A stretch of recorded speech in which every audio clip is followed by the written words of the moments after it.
Hello friends. CPC के fourth lecture में आप लोगों का वेलकम है। और ये लेक्चर है जिसका नाम है suits of a civil nature. इसमें हम जानेंगे कि सूट्स कौन से होते हैं जो सिविल नेचर्स के होते हैं। एक्चुअली सीपीसी जिसका पूरा फुल फॉर्म है सिविल प्रोसीजर कोड, वो सिविल जो केसेस होते हैं उन्हीं के ऊपर अप्लाई होता है। इसीलिए हम लोगों को ये जानना बहुत ही ज़्यादा ज़रूरी है कि सूट्स कौन से होते हैं जिनको हम सिविल नेचर का कह सकते हैं।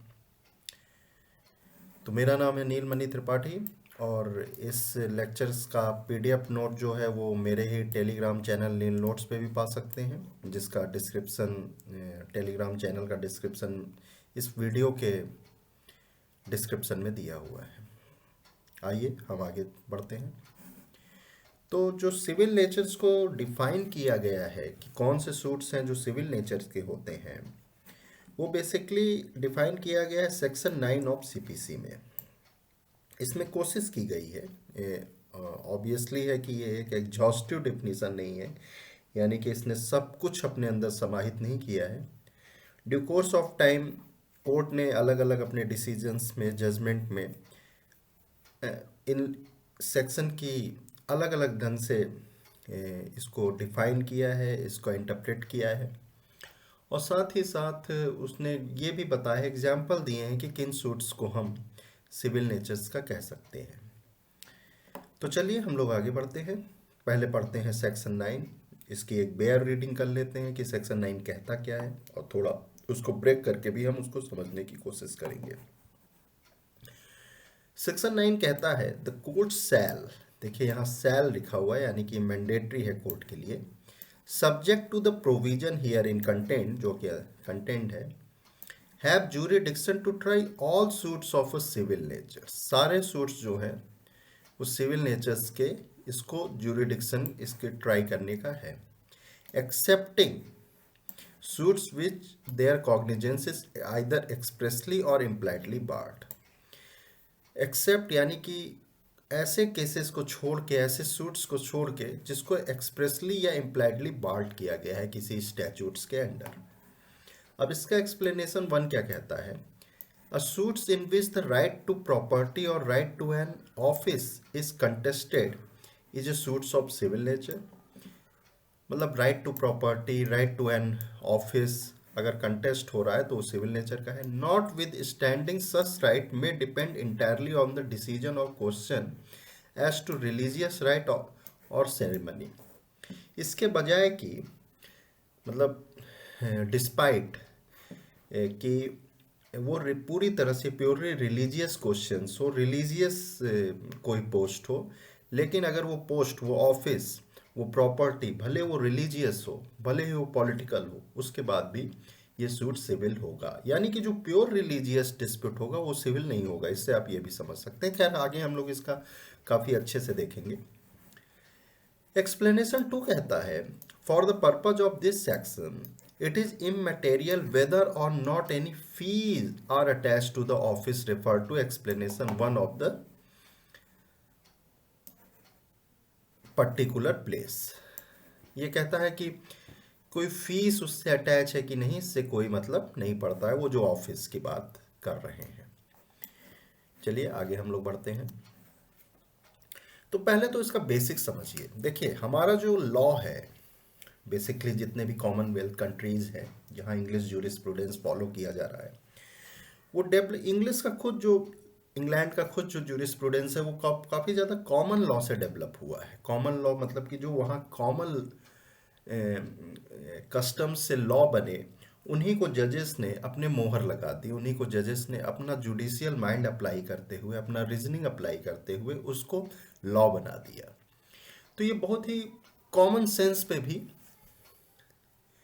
डिपेंड रहते हैं कॉमन लॉ सिस्टम जो है। तो जो कॉमन लॉ का, या आप इंग्लिश जूरिस्प्रूडेंस का एक बहुत ही फेमस मैगजीन्स है, आई होप आप सब ने सुनी होगी, और वो है उबी जस इबी रिमेडियम, यानी where there is a right there is a remedy, अगर वो राइट इन्फ्रिंज होता है। तो once a basic principle of law that there is a right has a remedy, हर राइट की अपनी एक रेमेडी है। Every civil suit is cognizable unless it barred. यानी कि अगर आपके पास कोई सिविल राइट है, कोई भी तरीके का जो आपको स्टैट्यूट्स देती है, प्राइवेट राइट जो कि सिविल नेचर का है, आगे हम समझेंगे, और वो अगर इन्फ्रिंज होता है तो आपके पास रेमेडी 101% रहेगी, अनलेस इट इज बार्ड। हो सकता है कि किसी स्टैच्यूट्स दोनों उस राइट को बार्ड करने के लिए ही कोई नया स्टैच्यू बना दिया गया हो, तब उस आपके पास नहीं रहेगी। और यही सेक्शन 9 कहता है कि कोर्ट को लेना ही पड़ता है कॉग्निजेंस अगर सिविल राइट कोई इन्फ्रिंज होता है। कोई भी राइट जो सिविल नेचर का इन्फ्रिंज होगा तो कोर्ट को शैल टेक कॉग्निजेंस। तो section 9 cast an obligation to court to exercise jurisdiction for enforcement of such right, the word shall make it mandatory. हम लोगों ने इस पे बात कर ली, आगे बढ़ते हैं। अब हम लोग समझते हैं कि सिविल नेचर्स का क्या मतलब है, जिस पे बहुत ज़्यादा बात हो रही है, और ये हमारा वीडियो लेक्चर भी उसी पे ही बेस है। The word is civil nature is wider than the word is civil proceeding. पहले तो आप ये लोग ये समझ जाइए, सिविल नेचर का जो होता है वाइडर होता है। The section would therefore be available to every cases where the dispute has the characteristics affecting one's right which are not only civil but civil nature। कहने का मतलब ये है कि कोई भी राइट जो सिविल नेचर का है, अगर वो अफेक्ट हो रहा है तो सूट सिविल नेचर का होगा। इसको एक केस लॉ में कहा गया है, पीएमए मेट्रोपॉलिटन वर्सेस मोरन मॉर्थम AIR 1995 SC का केस है। A suits of civil nature if the principal question therein relate to the determination of civil right। civil right यानी जो राइट आपको किसी प्राइवेट राइट जो आपको किसी स्टैच्यूट से मिला हुआ है, and enforcement of thereof, और उसका enforcement. It is not the status of the party to the suits but the subject matter it which determine whether or not the suit is civil nature. देखिए, कभी भी party, जैसे मान लीजिए अब कोई IAS है, सिविल सर्वेंट है। अब सिविल सर्वेंट होने से उसका कोई राइट इन्फ्रिंज हो रहा है तो ये नहीं है कि अब वो सिविल नेचर का हो गया, नहीं। अगर हो सकता है उसका कोई personal right, religious right affect हो रहा है तो वो सिविल नेचर का नहीं है। जब तक उसका कोई ऐसा राइट नहीं अफेक्ट होता है जो कि किसी सिविल राइट है, किसी स्टैच्यूट्स के थ्रू उसको प्राइवेट राइट एज ए मिला है, तब तक हम उसको सिविल नेचर का नहीं मान सकते। उस पर्सन पे डिपेंड, यानी पार्टी पे डिपेंड नहीं करता है कि कोई केस सिविल नेचर, कोई सूट सिविल नेचर का है कि नहीं, बल्कि जो केस का सूट्स का सब्जेक्ट मैटर होता है, जो उसके सर्कमस्टेंसेज होते हैं, जो उसके फैक्ट होते हैं, अगर वो सिविल नेचर के हैं तभी सूट्स सिविल नेचर का होता है। The expression suits of a civil nature will cover private rights and obligation of a citizen. Political, social, religious questions are not cover by that expression. जो political, purely political है, purely social है, purely religious है, जिनका कोई भी legal facet नहीं है, legal face नहीं है, वो सिविल नेचर के नहीं कहे जाएंगे। हम आगे इसका कई एग्जाम्पल देखेंगे। अभी आप लोग ये पढ़ रहे हैं, लेकिन आगे हम लोग इसका कई एग्जाम्पल भी देखेंगे। A suit in which the principal question relates to caste or religion is not a suit of a civil nature, but if the principal question is a suit of a civil nature। देखिए, जो suits relate करता है किसी cast से, मान लीजिए अब कोई कास्ट की सेरेमनी चल रही है, स्पेशल एक कोई स्पेसिफिक कास्ट है, और वो एक हर साल एक पर्टिकुलर डेट पे कोई अपना कार्यक्रम करता है जिसपे उस कास्ट के सभी लोग बुलाए जाते हैं। आपने सुने होंगे ब्राह्मण महासभा, क्षत्रिय महासभा, कायस्थ महासभा और कुर्मी महासभा। तो ये सब टाइप के जो कास्ट वाले हैं बेसिकली, और किसी मान लीजिए पर्टिकुलर अपने कास्ट के, जिनके लिए उन लोगों ने ये कोई कार्यक्रम किया, कोई फंक्शन किया, और किसी उसी कास्ट के कोई पर्टिकुलर पर्सन को उन लोगों ने नहीं बुलाया, कोई भी रीजन हो सकता है। तो ये प्योरली रिलीजन या प्योरली सोशल बेस है। इसमें कोई उसको स्टैट्यूटरी राइट नहीं मिला है कि वो जिस क्लेम कर सके, नहीं भाई कि मुझे अपना तुमने कार्यक्रम किया और ये कार्यक्रम, ये फंक्शन पर्टिकुलर मेरे कास्ट से था, उसके बावजूद तुमने मुझे नहीं बुलाया, तो ये मेरा एक राइट अफेक्ट हुआ, नहीं। ये आपको सोशल राइट है आपका, इसको सिविल नेचर का नहीं माना जाएगा। इसी तरह रिलीजन में आ जाता है। सेम आप एनोलॉजी लगा के सेम मान लीजिए पर्टिकुलर रिलीजन के लिए हुआ, नहीं बुलाया गया, तो वो सिविल नेचर के नहीं माने जाएंगे। लेकिन मान लीजिए कि कोई जो प्रिंसिपल क्वेश्चन है, जैसे मान लीजिए कि ये कहा जाए कि ये प्रॉपर्टी हमेशा इस कास्ट वाले के पास रहेगी, कोई ट्रस्ट बना दिया गया और ट्रस्ट में ये चीज़ मैंडेट कर दिया गया कि भाई कि इसी कास्ट के पास ये प्रॉपर्टी रहेगी, तो यहाँ ये प्रॉपर्टी का पोजीशन आ गया, ट्रस्ट बन गया, यहाँ स्टेचुटरी राइट मिल रहा है जो कि सिविल नेचर का इसको बना दे रहा है। तो यहाँ भले वो कास्ट की ही बात कर रहा है पर्टिकुलर, लेकिन अब सूट्स का जो प्रिंसिपल क्वेश्चन है वो सिविल नेचर का हो गया, इसलिए ये सूट्स को हम सिविल नेचर का कहेंगे। वही ये बात कह रहा है point. But principle question is the suit is an of a nature the right of to the property to an office, and the adjudication incidentally involve the determination relating to a caste question or to religious right ceremony. It does not cease to be suit of a civil nature. वही explanation बता रहा है आपको जो 1 और 2 में हम लोगों ने पढ़ा। आगे बढ़िए। अब यहाँ कुछ एग्जाम्पल दिए। देखिए जो suits of a civil nature होते हैं इस पे ऑब्जेक्टिव क्वेश्चंस बहुत आते हैं। आपको 4 ऑप्शन दे देगा और कह देगा इसमें बताइए कौन सिविल नेचर का सूट है, या 3 गलत ऑप्शन दे देगा, एक सही 3 सही ऑप्शन दे देगा, एक गलत ऑप्शन दे देगा और कह देगा कौन सूट सिविल नेचर का नहीं है। इसलिए जो कोर्ट ने डिसाइड किया है ड्यू कोर्स ऑफ टाइम, हम देख लेते हैं कि किन किन जो डाउट वाले केसेस हैं उसमें आपको डाउट ना हो। मैंने वही केस लिखे हैं जो डाउट जिसमें होता है या जो ऑब्जेक्टिव क्वेश्चंस में बहुत पूछे जाते हैं, और आप उससे रट सकते हैं कि कौन सूट सिविल नेचर के हैं कौन नहीं है। आइए हम लोग पढ़ लेते हैं। Suits relating to the property, obvious सी बात है ये सिविल नेचर का रहेगा। Suits relating to worship to share offering, offering कहीं आ रही है, या राइट टू वर्शिप है, चूंकि ये आपका फंडामेंटल राइट है इसलिए भी ये शेयर सिविल नेचर आ जाता है। Suits relating to taking out a religious procession, ये भी सिविल नेचर का आ जाता है। कोर्ट केस में इसको डिसाइड किया गया है, सुप्रीम कोर्ट ने डिसाइड किया है। Suits for specific performance of contract, obvious सी बात है ये सिविल नेचर का होगा। For damages of civil wrongs, for breach of contract, suits for specific relief, ये सब स्टैट्यूटरी राइट हैं तो आपके सिविल नेचर के ही होंगे, प्राइवेट राइट है इसलिए। Suits for restitution of conjugal right, okay. Dissolution of marriage, marriage किसी भी लॉ के अंडर होती है तो ऑब्वियस सी बात है कि ये अब भले ही वो आपका प्राइवेट लॉ हो, प्राइवेट फैमिली लॉ हो, यहाँ चूंकि यूनिवर्सल या कॉमन सिविल कोड नहीं है इसलिए जो पर्टिकुलर रिलीजन के अपने अपने कोड हैं, मैरिज कोड है, मैरिज लॉ हैं, उनके अंडर आपको एक स्टैट्यूटरी राइट मिला हुआ है तो उसके through restitution of conjugal right, dissolution of marriage.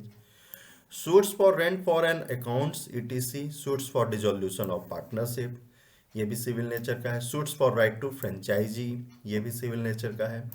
Suits for right to hereditary office, hereditary यानी कि आपके वो माता पिता, आपके पुश्तैनी वो कोई ऑफिस चला रहा है, कोई पोस्ट, और उसको आपको हेल्ड करना है तो ये भी सिविल नेचर का होता है।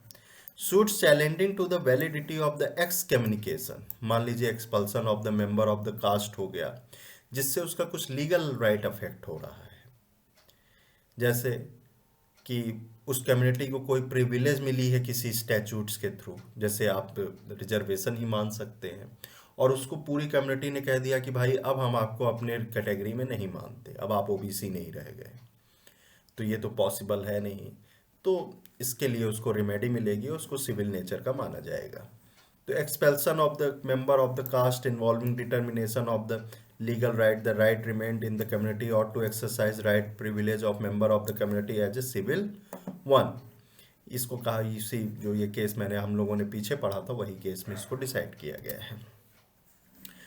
अब और ऑप्शन है, suits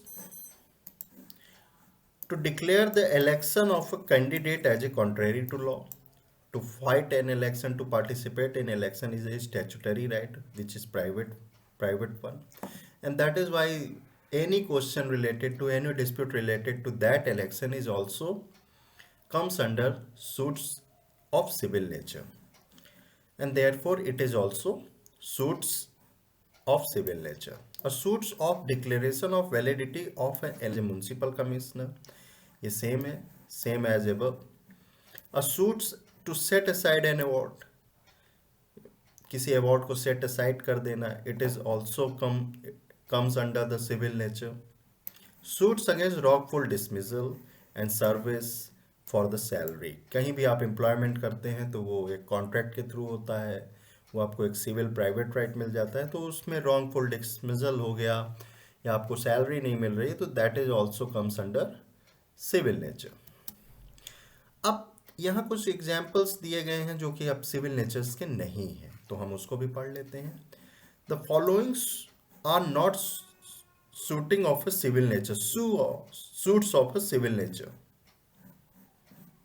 Suits involving the principally caste question, जैसे temporary exclusion of some member of the caste from social intercourse and other family on account of infringement of caste rule. जैसे गांधी जी ने किया था कि वो समुद्र के बाहर चले गए थे तो उनको आउटकास्ट कर दिया गया, तो उन्होंने उसको ज़्यादा तवज्जो नहीं दी जब उनको बुलाया गया पंचायत में.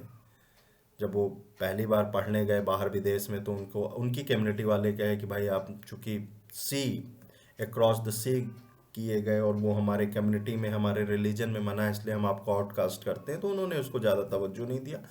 उससे उनका कोई भी सिविल राइट अफेक्ट नहीं हुआ, इसलिए वो सिविल नेचर का नहीं था. Suit involving purely religious right and ceremony.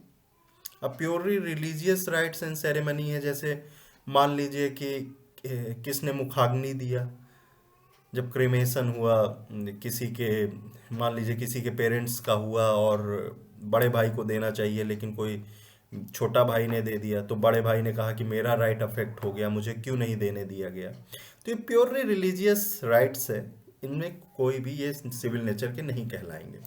Suits for recovery of involuntary payments and offering. कोई भी वॉलेंटरी, सॉरी इनवॉलेंटरी नहीं वॉलेंटरी, कोई भी वॉलेंटरी अपने मन से दिया गया पेमेंट है तो उसमें आप सूट्स नहीं कर सकते, जिसको दान कहते हैं. Suits for upholding mayor dignity और ऑनर. अब ऑनर के लिए किसी ने कर दिया, भाई उसको झटका लग गया कि आपने मुझे बुलाया था और फिर मुझे नमस्ते नहीं किया, आपने मुझे बुलाया था मेरी सही से खातिरदारी नहीं की शादी में. अक्सर आप शादी में देखेंगे जो लड़की पक्ष वाले होते हैं वो लोग बुरे मान जाते हैं, मतलब जहाँ लड़की ब्याही होती है और लड़के के शादी में जैसे फूफा आते हैं और जीजा लोग आते हैं तो लोग बुरा मान जाते हैं कि आप सही से मुझे तवज्जो नहीं दे रहे हैं. तो ये सिविल नेचर का नहीं कहा जाएगा कि कोई फूफा जी गए और कोई जीजा जी गए और केस कर दिए कि भाई मेरा तो राइट अफेक्ट हो गया, तो it does not comes under the suits of civil nature. Which a claim to be declared the guru of temple suits by honorary lecture to compel delivery of lecture by him, तो it is not called a suits of civil nature. तो यहाँ ये ख़त्म हुआ lecture. I hope कि आप लोगों को मेरा ये सीपीसी का लेक्चर पसंद आ रहा होगा. अगर पसंद आ रहा है तो प्लीज़ मेरे इस वीडियो लेक्चर को लाइक कीजिए और मेरा चैनल सब्सक्राइब कीजिए. Thank you.